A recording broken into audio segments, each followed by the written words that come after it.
It seemed like there was resistance to that movie. There was like Hollywood resistance. People didn't like that you were making it. There was a lot of opposition to it. Joe Rogan, the often controversial podcast host, was brought to tears after Mel Gibson shared a shocking secret tied to the Passion of the Christ. It actually takes you down some pretty weird path. If you're happy all the time, you don't have to strive to find thoughts to make yourself happy. The Oscar-winning director's unexpected revelation shed new light on the film, something audiences had overlooked for years. What exactly did Gibson confess, and why did it move Rogan so deeply? This emotional moment has sparked widespread curiosity and debate.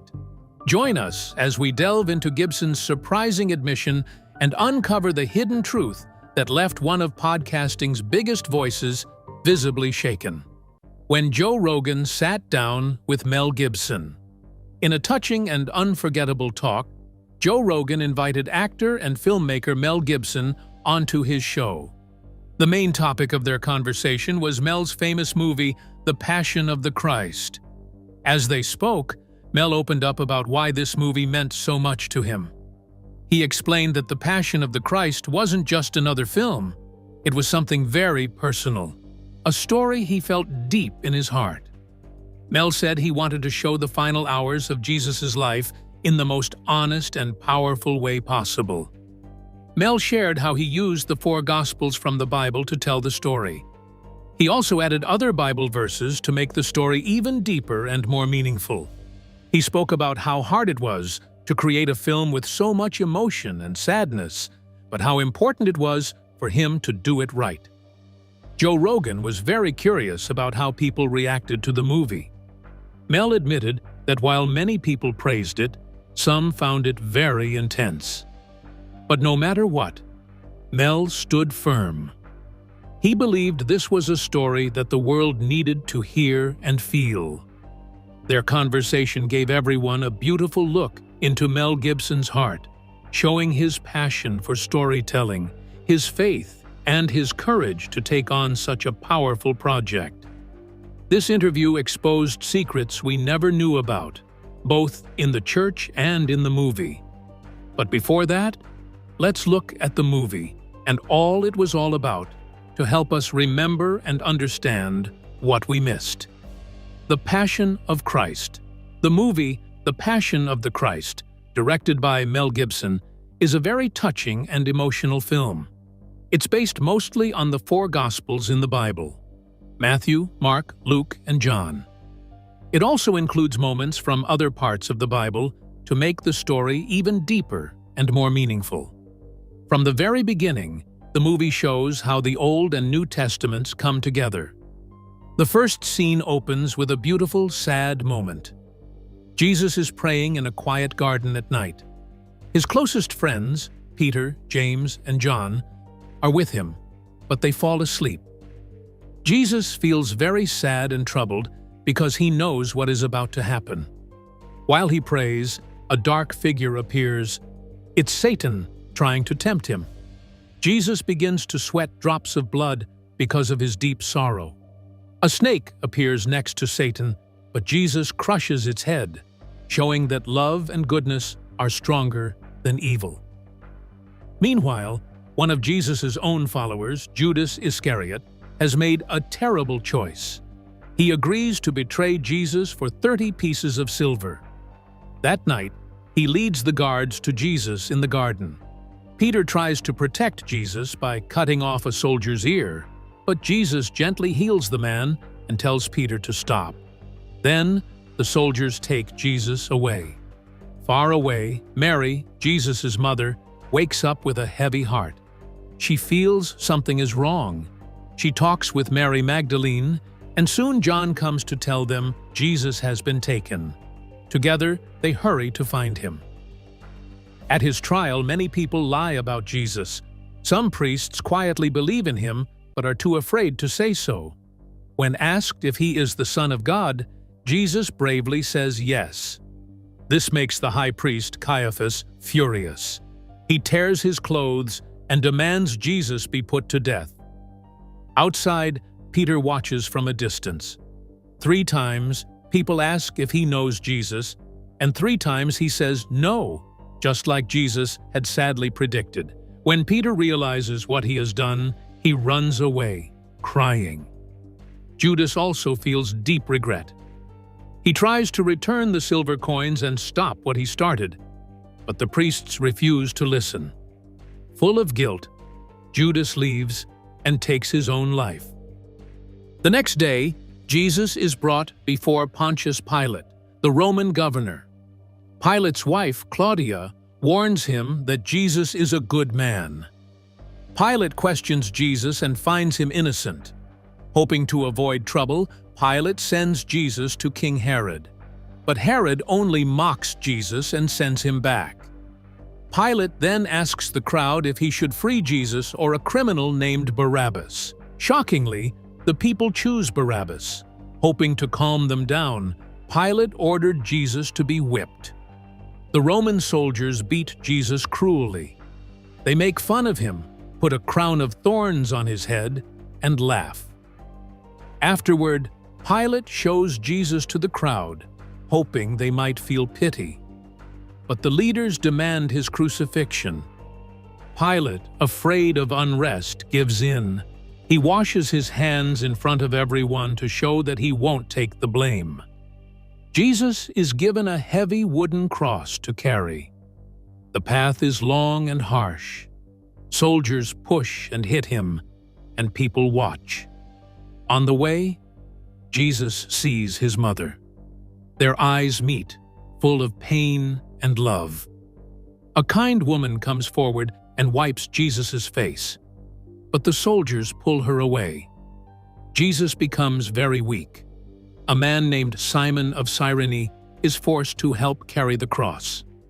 Finally, they reach the hill called Golgotha. As Jesus is nailed to the cross, the sky grows dark. A single raindrop falls. Then, a powerful earthquake shakes the ground. The curtain in the temple tears in half, showing that something very important has happened. The soldiers break the legs of the 2 criminals beside Jesus to end their lives quickly. But Jesus is already gone. A soldier pierced his side to make sure. At that moment, the dark figure of Satan, watching from a distance, lets out a cry of defeat. Goodness has won. Jesus' body is taken down from the cross and placed in a tomb. 3 days later, a miracle happens. The stone covering the tomb rolls away. Jesus rises from the dead. His hands still show the wounds from the nails. But he is alive. His return brings hope and joy to the world. It shows that love is stronger than hate, and life is stronger than death. Jesus' resurrection means that those who believe in him will always have hope, no matter how dark life may seem. Now, let's dive into the struggles he exposed in the course of the movie production. And not only that, he also brought the church to light. Let's find out. The resistance against the Passion of the Christ. Mel Gibson faced many hard moments when he decided to make The Passion of the Christ. Telling the story of Jesus' final hours was not easy. It's a story that means so much to people all over the world, and Mel quickly realized just how difficult it would be. During a warm and honest chat with Joe Rogan, Mel shared the struggles he went through while making the film. From the very beginning, some people didn't like the idea. Some thought it was too bold. Others didn't want to see such a raw and emotional picture of Jesus' suffering. The movie touched on topics that made many people uncomfortable, and because of that, it was hard for Mel to get full support. One of the biggest challenges Mel faced was dealing with Hollywood's reaction.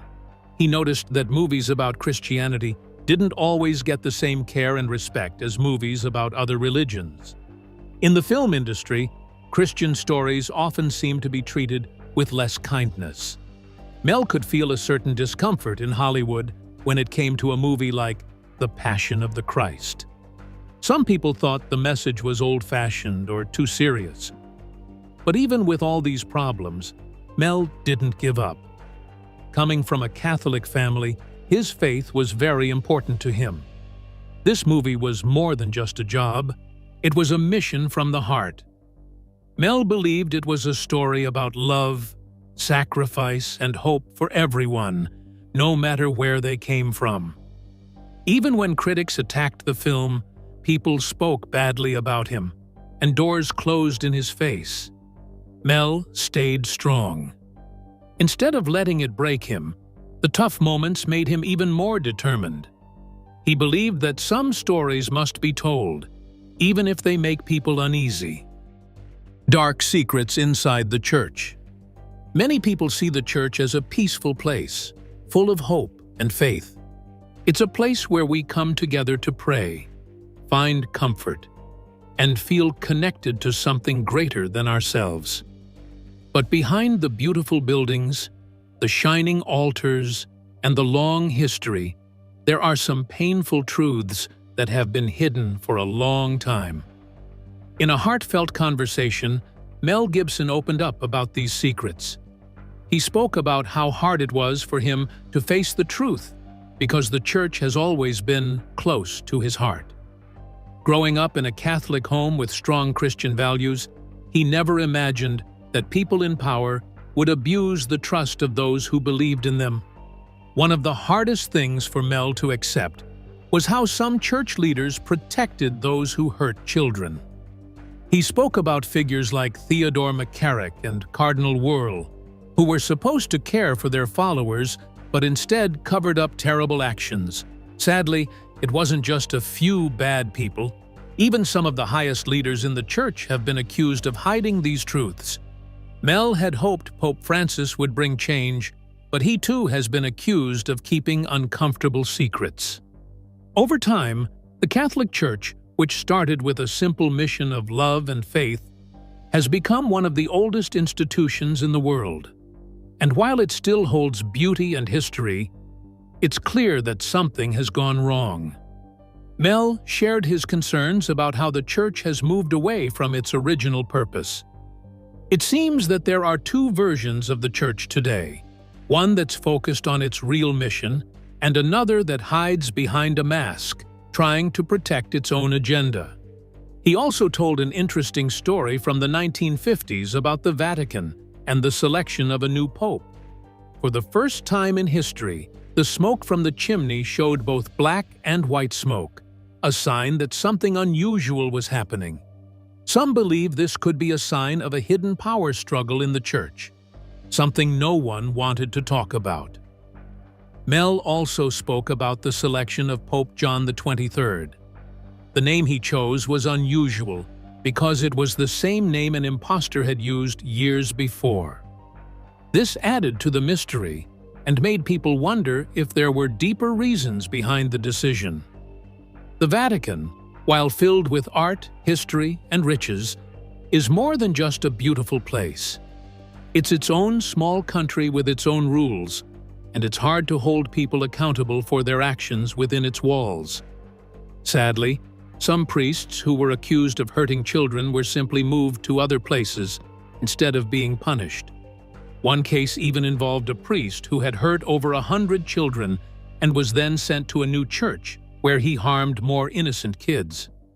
For Mel, it was heartbreaking to realize that this kind of corruption could happen in a place that was supposed to bring peace and hope to the world. But he also believes that despite the mistakes, the core values of love, forgiveness, and hope are still there.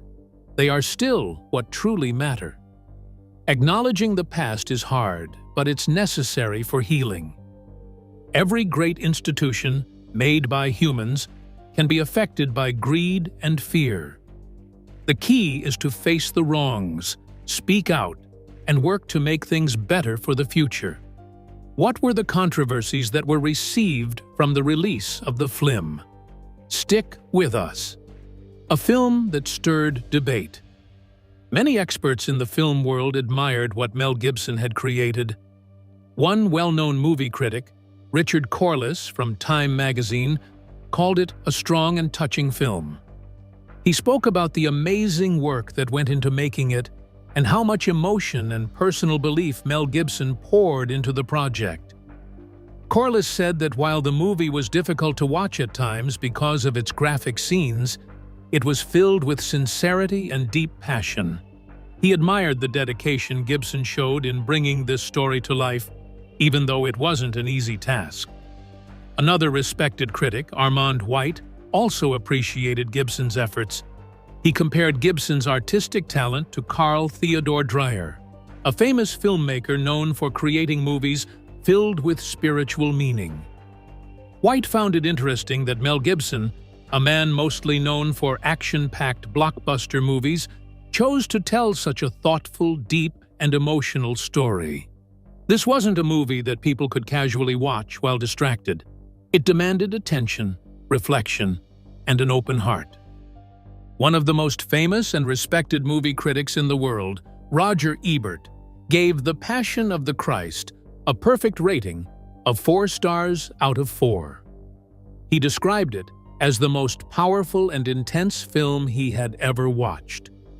Ebert explained that even though he had grown up in a religious home, he never truly understood the depth of Jesus' pain and sacrifice until he experienced this movie. Although the film didn't focus much on Jesus' teachings, his childhood, or the miracles he performed during his lifetime, Ebert believed the film's real goal was to show the heart of Christianity, the suffering, the sacrifice, and the love of Jesus. And in that, it succeeded. However, not everyone agreed with how the story was told. Some scholars and religious experts pointed out that Mel Gibson included certain scenes and events that did not appear in the Bible or any known historical records. But many others came to his defense, saying that the movie wasn't meant to be a strict history lesson. Mel Gibson himself explained that his goal was to stay faithful to the spirit and message of the scriptures, while also using his imagination to fill in parts of the story that history did not record in detail.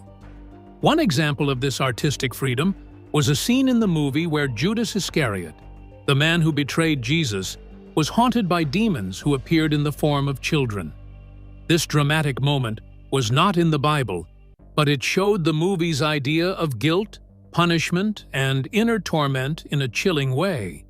The movie's importance was recognized even at the highest levels of the Catholic Church. Before it was officially released to the public, a special preview was held for Pope John Paul II in December 2003.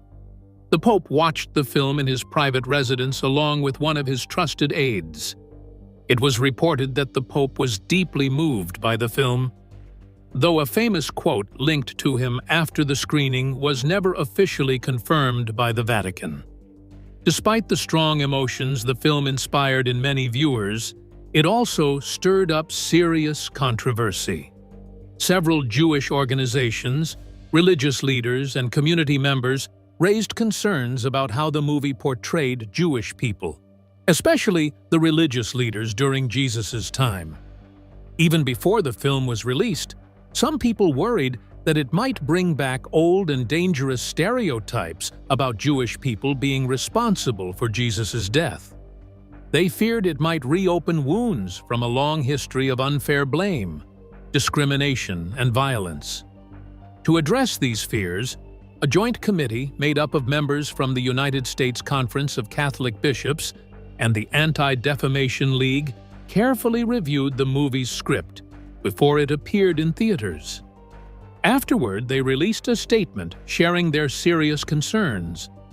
According to them, the film showed a small group of Jewish religious leaders, led by Caiaphas, pressuring the Roman governor Pontius Pilate into crucifying Jesus. They explained that this version of events had, in the past, led to deep hatred and terrible violence against Jewish communities in Christian countries. The committee pointed out that during the Second Vatican Council in the 1960s, the Catholic Church officially rejected this idea, and most Protestant churches had done the same. They worried that the Passion of the Christ might undo years of careful work to heal and improve the relationship between Christians and Jews. Still, in spite of the criticism, The film connected with millions of people all over the world. It offered a deeply personal and emotional experience that made viewers think about faith, forgiveness, kindness, and the meaning of sacrifice. Many people were moved to tears while watching the film. Others left the theater in complete silence, too overwhelmed to speak. Some people said the movie helped them understand their beliefs better. Others said it made them think more deeply about pain, love, and the goodness we can choose to show one another. This movie was more than just entertainment. It became a powerful event that made people talk about important things: religion, history, art, human nature, and compassion. It reminded viewers of the pain caused by hatred and cruelty, the dangers of power in the wrong hands, and the healing power of love and forgiveness. It highlighted the importance of empathy, reminded us of past mistakes, and gave us a reason to reflect on kindness and sacrifice. Whether people loved the movie or strongly disagreed with it, no one could deny the mark it left on everyone who saw it. And perhaps that is its most powerful achievement of all. With all this, the film still strives. And in a stunning way, he finally explained the events we never knew about, which pulled Joe to tears. What are they? Let's find out. Behind the scenes of Passion of the Christ. When the Passion of the Christ was being made, many people believed it would just be another movie about the life of Jesus. But what no one expected were the amazing, strange, and sometimes heartwarming things that happened behind the scenes. From accidents to what some people called little miracles, the making of this film was just as emotional and unforgettable as the story it told. Jim Caviezel, the actor who played Jesus, seemed like the perfect person for this very tough role. But most people didn't know how much he truly suffered while making this movie. During one of the hardest scenes, where Jesus carries a huge, heavy cross, something serious happened. The cross they used was a real one, weighing 130 pounds. When it was placed on Jim's shoulder, it was so heavy that his shoulder dislocated right away. The pain on his face in that scene wasn't acting at all. It was real. Though he didn't have to carry the cross all the way like Jesus did, it was still long enough to hurt him badly. And sadly, the tough moments didn't stop there. While filming the brutal whipping scene, Jim was accidentally hit twice for real. The first hit knocked the air out of him, and the second made his hands bleed as he tried to protect himself. These painful moments made his performance even more honest and raw. To look more like the Jesus the filmmakers imagined, Jim also had to go through big changes. He wore a fake nose, had his hairline changed, and even had his bright blue eyes turned brown. Many people thought Jesus had blue eyes, but there's no proof of that. Director Mel Gibson wanted to be as close to the truth of that time as possible. But what really made the set feel special were the strange, almost magical events that happened while they worked. The assistant director, John Michelini, was struck by lightning not once, but twice while filming. And people say Jim Caviezel was also hit by lightning during the crucifixion scene, though thankfully, he was okay. In the Bible, lightning is sometimes seen as a sign from heaven. No one knew if these moments were warnings, blessings, or just strange luck, but they made people on set stop and think. At first, Mel Gibson wanted to make the film without any music, believing the silence would let the emotions speak. But in the end, he changed his mind. The beautiful music added so much feeling to the movie, and it was so good that it was even nominated for an Oscar in 2005. A huge honor for a film that faced so much controversy. But maybe the most beautiful part of this movie's story was how it changed the people who worked on it. Many of the cast and crew experienced deep, personal transformations. One touching story was about Luca Lionello, the actor who played Judas Iscariot. Before the movie, he was an atheist who didn't believe in God. But while working on this film about betrayal and forgiveness, something in his heart changed. By the end, Luca became a Christian, a beautiful, unexpected turn in his life. Another sweet and touching moment involved Maya Morgenstern, the actress who played Mary, the mother of Jesus. While filming, Maya was secretly pregnant. She hadn't told anyone at first, but later she quietly whispered to Jim in her thick Romanian accent, "I am expecting a baby." Jim immediately understood. It was a tender and moving moment. While she was playing a grieving mother on screen, she was quietly carrying new life inside her. It felt like a tiny miracle in the middle of such a sorrowful story. Mel Gibson often spoke about the strange and wonderful things that happened on set.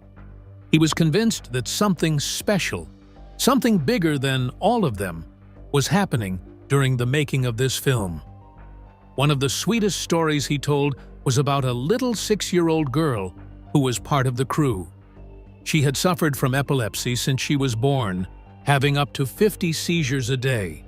But after the movie was finished, she went a whole month without a single seizure. Her health improved, and her life became so much brighter and happier. There were even stories of people being cured of illnesses, and others regaining their hearing or sight during the time the movie was being made. Mel said that the most beautiful thing of all wasn't just the healings, but how so many people, whether actors, crew members, or audience members, found faith, hope, and peace in their hearts. One very emotional scene in the movie shows Jesus being taken down from the cross and placed gently in his mother's arms. Mel Gibson designed this moment to look like the famous sculpture La Pieta by Michelangelo in St. Peter's Basilica. In the sculpture, Mary holds Jesus with both sadness and strength. Mel wanted this same feeling to shine through in his film, and it did. That moment touched countless hearts around the world. All these secret stories and little wonders that happened while making The Passion of the Christ turned it into more than just a movie. Behind the cameras, it became a powerful journey of pain, faith, hope, and love. Though it left physical scars on some, it filled the hearts of many with comfort, joy, and a sense of something greater at work. The movie's path was filled with accidents, unexpected blessings, and quiet signs of kindness from above. And for everyone involved, it became an unforgettable memory they would cherish forever. During the interview, Mel also hinted about a new story. What would it be like? A story of faith, the power of belief. Mel Gibson has always been drawn to big, important stories, the kind that make you think about life, faith, and what it all means. For years, he dreamed of telling a story about the never-ending battle between good and evil. A story filled with heartbreak, hope, and the search for purpose. But this wasn't an ordinary story. It wasn't something you could explain in just a few simple words. It was a new way of looking at an old, powerful story. The story of the resurrection. Mel wanted to make people stop and think, to see the bigger picture, and to ask themselves new questions. This wasn't just about one moment in time. It was about how that moment connects to everything else: history, the world, and the invisible fight between what's right and what's wrong. That's why Mel believed this story couldn't be told in a straight, beginning-to-end way. Life doesn't happen in perfect order, and neither does faith.